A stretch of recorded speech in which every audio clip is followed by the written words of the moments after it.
Abu Dhabi میں ہزارے وال overseas Pakistani forum کی جانب سے 2 مختلف جگہوں پر افطار ڈنر کا اہتمام کیا گیا، جس میں یو اے ای میں رہنے والی ہزارہ ڈویژن سے تعلق رکھنے والی برادری نے کثیر تعداد میں شرکت کی۔ اپنے خطاب میں تنظیم کے بانی و صدر راجہ ابوبکر افندی نے پردیس میں مقیم ہزارے وال بھائیوں کی خدمت کرنا اور ہزارے وال برادری کو اقوام عالم میں شناخت دینا تنظیم کا اولین مقصد قرار دیا۔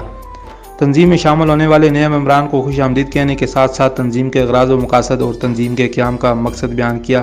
اپنے خطاب میں ہزارے وال بھائیوں کو ذات برادریوں سے نکل کر ایک وطن ایک قوم ہزارے وال کے فلسفے کو ساری دنیا میں روشناس کروانے کی ضرورت پر زور دیا۔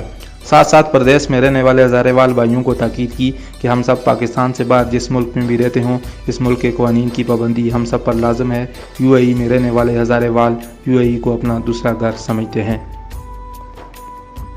اس کے ساتھ ساتھ ابوظہبی کے نئے عہدیداران کا اعلان کیا گیا، جس میں سید ناصر شاہ صاحب کو سینئر نائب صدر، سید سجاد شاہ صاحب کو جنرل سیکرٹری، وقاص صاحب کو چیف آرگنائزر، جہانگیر خان کو کوآرڈینیٹر اور انظر تنولی کو چیئرمین منتخب کیا گیا۔ اس کے ساتھ ساتھ ممتاز شاعر و ادیب جناب شہنواز خان سواتی کو ہزارہ ڈویژن پاکستان کے لیے ہزارے وال اوورسیز پاکستانی فورم کا سرپرست اعلیٰ منتخب کیا اور اس کا اعلان کیا گیا۔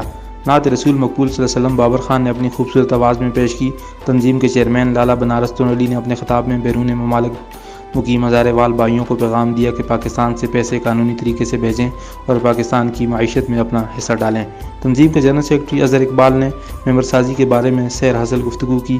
دبئی ونگ کے صدر محترم صداقت شاہ نے آپس کے اتحاد کی ضرورت پر زور دیا۔ مانسہرہ سے آئے ہوئے مہمان خصوصی ممتاز دانشور و ادیب اور شاعر محترم شہنواز خان سواتی نے ہزارے وال اوورسیز پاکستانی فورم کے لیے خصوصی طور پر لکھی ہوئی شاعری کو سامعین کے سامنے پیش کیا۔ اپنے خطاب میں انہوں نے آپس کے اتحاد کو برقرار رکھنے کی ضرورت پر زور دیا اور ہزارے وال اوورسیز پاکستانی فورم کی تنظیم اور مرکزی مجلس عاملہ کا شکریہ ادا کیا۔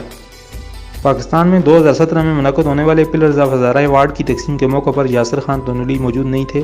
آج وہ پلرز آف ہزارہ یادگاری شیلڈ یاسر خان تنولی کو شہنواز خان سواتی نے پیش کی۔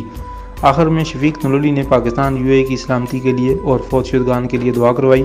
مرکز کی جانب سے ابوظہبی ونگ کے صدر سردار امتیاز احمد اور مرکزی سینئر نائب صدر جناب یاسر خان تنولی کو کامیاب ترین اجلاس کا انعقاد کرنے پر مرکزی مجلس عاملہ کی جانب سے مبارکباد پیش کی گئی۔